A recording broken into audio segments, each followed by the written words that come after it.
Shalom, peuple de Dieu, libota Nzambe, bateau ye sokufela bien mais tout bête la kango c'était bateau ye sokufela pour bien aimer tant yeso aza koya kokufa donc tant Nzambe ala tinzoto moto ozo ba idée il faut na kita na ozo intel bien aimé c'était bien programmé ya ngoto pa ya kufeli batongo doza batu oyo ba longwa na miniololo ya satana eza na bateau baza déjà na place na lola pembeni ya Nzambe eza na bateau batambola pas selon un nom, mais selon Dieu. Quelle joie immense. Yango beneme bato biso to teaka. Bandeko ya biso. Po ba kolanda le maître des maîtres. Po ba kolanda mokonzi ya bakonzi nyonso. Po ba kolanda mokeli ya bikela nyonso. Alléluia. Yeme le Dieu tout puissant manifesté en chair au nom de Jésus-Christ de Nazareth. Bien-aimé dans le Seigneur, il y a au moins des mingo, bazar na confusion, bazar na nzambe na bango ya baindo, don nzambe raciste. Nzambe mo za raciste, don nzambe ya baindo. Donc voilà, ce sont des nzambe ya raciste pas ali. O bazar na bato basambe la rayi. Nzambe ya ba chinois pas ça. Nzambe ya barabi pas ça. Mais biso toza na nzambe oyo akela bikela munyos. Oh bien-aimé, oyo akela batu nyos. Oh bien-aimé, na ba nzemo balbi babi toluki Bouddha akufa asekwate toluki Mahomet akufa asekwate toluki Kimbangu akufa asekwate bien-aimé dans le Seigneur mais Jésus-Christ de Nazareth akufi pas seku atamboli ayekoli pen atikutele pena ba ekolo ne apesi bango pe ba mitindo après akena ya bia ko izonga ko ya kozwa biso bien-aimé siko ndenge nini ozaka na distraction ndenge ozaka na banzambe oyo biso to yebite bien-aimé keba l'autre chose de la condamnation.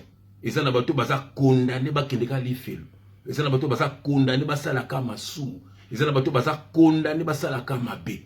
Donc bien aimé le Seigneur le to ko panza nyonso.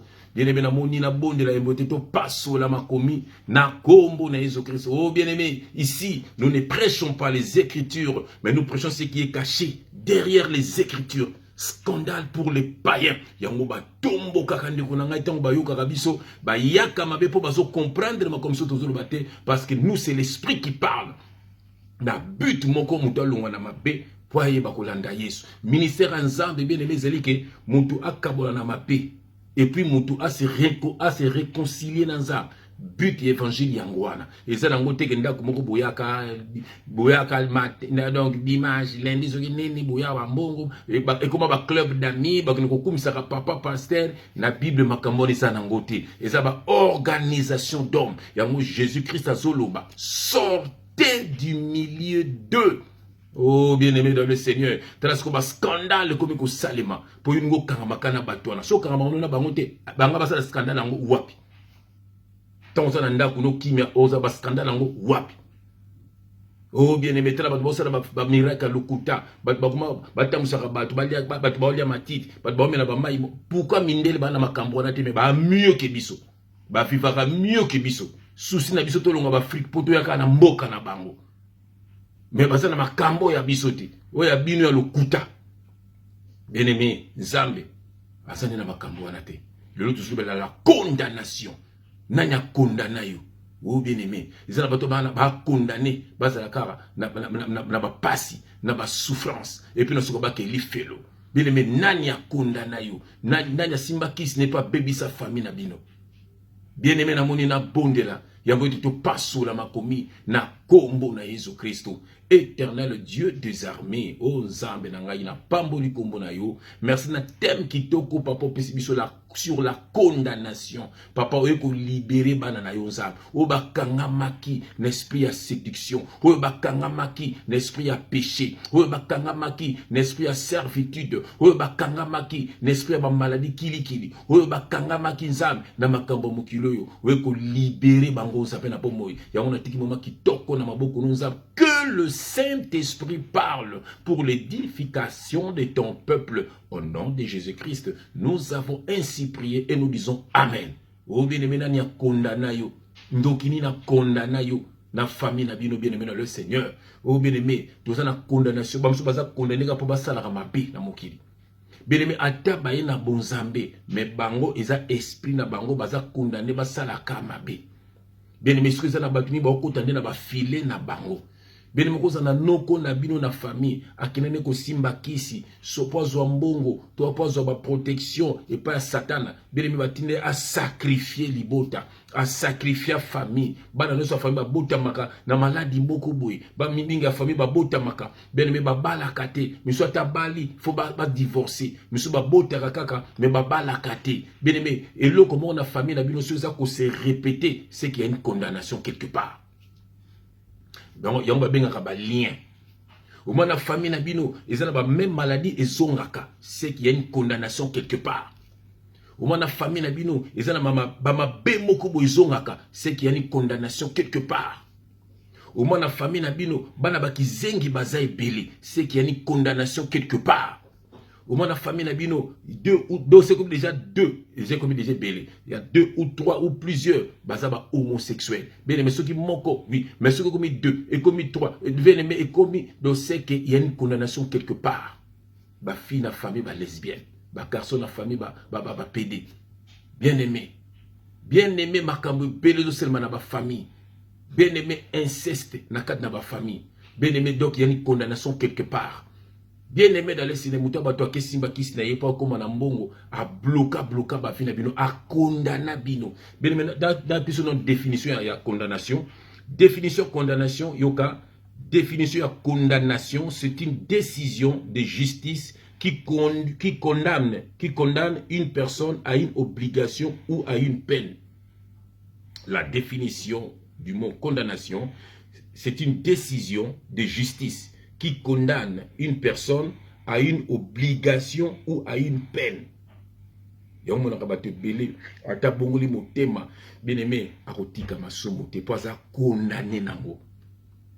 Même na tango Moïse, bien babingo ministère ya condamnation. Ezalaki ministère ya condamnation. Bazalaki condamné, babomaka banyama, babomaka banyama po batu balongwa na masumu. Bazalaki condamné, il faut qu'il y ait un temple, au monde ba sacrificateur, basala sacrifice, bafo baboma nyama. Ezalaki condamnation. Moi ça ko ina ekobo na adultère, il faut bazoma banga babambaye. Ezalaki ba condamnation. Bien ezalaki ministère ya condamnation.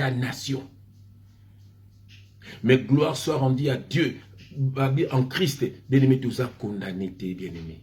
Oh, c'est là tanga yango. Tout ça dans Romains chapitre 8.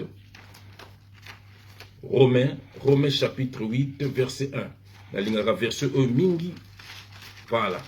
Romains chapitre 8, verset 1. Bien-aimé, Romains chapitre 8, verset 1. J'ai lu au nom de Jésus-Christ. Il n'y a donc maintenant aucune condamnation pour ceux qui sont en Jésus-Christ. Je répète ce verset pour toi mon frère, pour toi ma soeur. Romains chapitre 8 verset 1. Il n'y a donc maintenant aucune condamnation pour ceux qui sont en Jésus-Christ. Bien-aimés dans le Seigneur, ceux qui ba malédiction dans la famille na bino, ceux qui ba malédiction zali bien-aimés na kat na ba projet na yo, ceux qui motumoko boya condamné na makambu ya mabe, bien-aimés dans le Seigneur, soient libérés maintenant au nom de Jésus-Christ. Que le sang de Jésus-Christ bien-aimé et kende ko purifier yo et purifier santé na yo, nanya condamné na maladie, nanya condamné yo ozana kimete na ndaku na yo, nanya condamné yo bien-aimé ozasuna servitude ya batu, nanya condamné ozasuna servitude ya ba drogue, servitude ya milangwa, nana konoza toujours via libanda, oh bien-aimé, reçois ta délivrance maintenant au nom puissant de Jésus-Christ. Ce qui est solo Christ a kufa ki pona biso, bien-aimé, sois libéré maintenant, sois délivré maintenant au nom de Jésus-Christ. Bien-aimé dans le Seigneur, oyoki, il n'y a donc maintenant aucune condamnation. Bien-aimé, stérilité na eutuab. Nana ke simba kisne pour akanga mabota na yo, akondana yo pourquoi? Bien-aimé, yango babisko osoko komi na Christ, tu n'as aucune condamnation, bien-aimé dans le Seigneur. Natango ya Moïse, bien-aimé, tu retanga na 2 Corinthiens, tu retanga wa na 2 Corinthiens chapitre 2 Corinthiens chapitre 3, 2 Corinthiens chapitre 3 verset 9. Je lis au nom de Jésus-Christ, bien-aimé yoka, si le ministère de la condamnation a été glorieux. Donner les choses, loi, c'était le ministère de la condamnation. Les gens étaient condamnés, respecter la loi, Moïse a fait ça qui loi.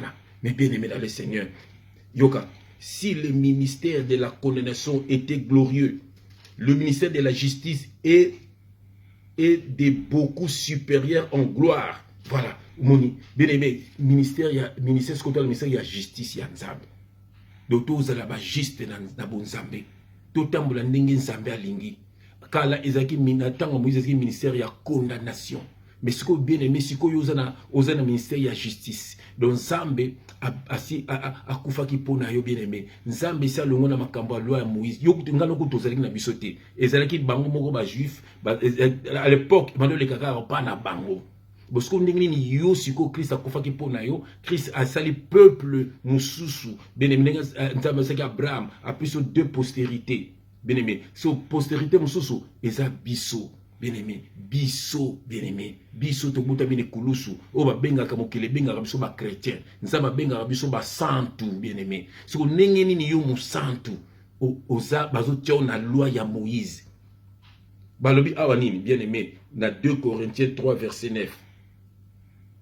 Si le ministère de la condamnation a été glorieux, le ministère de la justice est de beaucoup supérieur en gloire. Et sous ce rapport, ce qui a été glorieux ne l'a point été, à cause de cette gloire qui lui est supérieure. Bien-aimé, nous avons un ministère en souche. Ministère, il y a Jésus-Christ, la grâce. Il y a Jean 1, 17. Bible la loi a été donnée par Moïse. La grâce et la vérité sont venues par Jésus-Christ. Si on a un problème, il y a français. Si on a un loi, entre-temps, la loi, c'était l'ombre des choses à venir. Et c'est le cas mon Congo à Kangi Chibao. Loi, et c'est là que makambo na bango, makambo na bisoté. Si on a un makambo ya loi, na loi. Bien-aimé dans le Seigneur, bien-aimé, yango lelo bamu ko sakala na bino, satatindi batu na ye bien-aimé, po eza na batu oyo, bien-aimé eza na batu o baza condamné, nzambe pesa condamna batu misusu. Yango biso za nisho ni fois ako vomir yo. Voilà. Nzambe sa batu belé pe nzambe sa condamna bango. Bien-aimé, j'espère qu'ils a yo tende ko na ngai. J'espère que yo posa na kata batu nzamba condamna te. Tokotanga yango. Toza na 2 Pierre, bien-aimé. Tokotanga yango. Toza na 2 Pierre. 2 Pierre, bien aimé, 2 Pierre, nous en avons 2 Pierre, chapitre 2, verset 1 à 4. 2 Pierre, chapitre 2, verset 1 à 4. J'ai lu au nom de Jésus-Christ, bien aimé Yoka.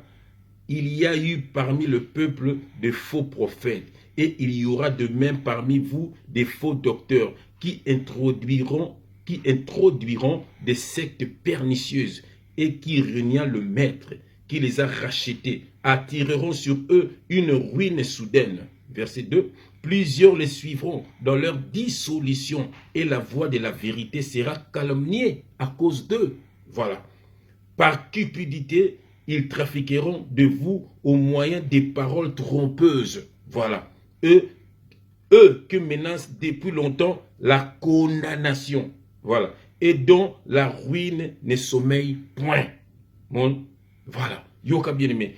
Car si Dieu n'a pas épargné les anges qui ont péché, mais s'il les a précipités dans les abîmes des ténèbres et les réserve pour le jugement, s'il n'a pas épargné l'ancien monde, mais s'il a sauvé Noé, lui, 8e, ses prédicateurs de la justice, lorsqu'il fit venir le déluge sur un monde d'impies. Avant ça, ils ont condamné bien-aimé. Nous avons ceux qui épargnent qui va angeter. Na ba ange kunza be épargnent qui va ngote ba boaka qui bango et puis bokeli film. Bongo yosiko. Yango bi même na tangu ya Noé. Bien-aimé tangu arche et kindaki oyo ba kota ki te bien-aimé. Ba kufa ki bango nyonso. Arche wana c'est Jésus-Christ. Accepte Jésus-Christ dans ta vie, bien-aimé. Bien-aimé, ça n'a pas été basé sur la condamnation. Ils sont condamnés dès leur naissance. Maman qui nous a zemi pa yanganga.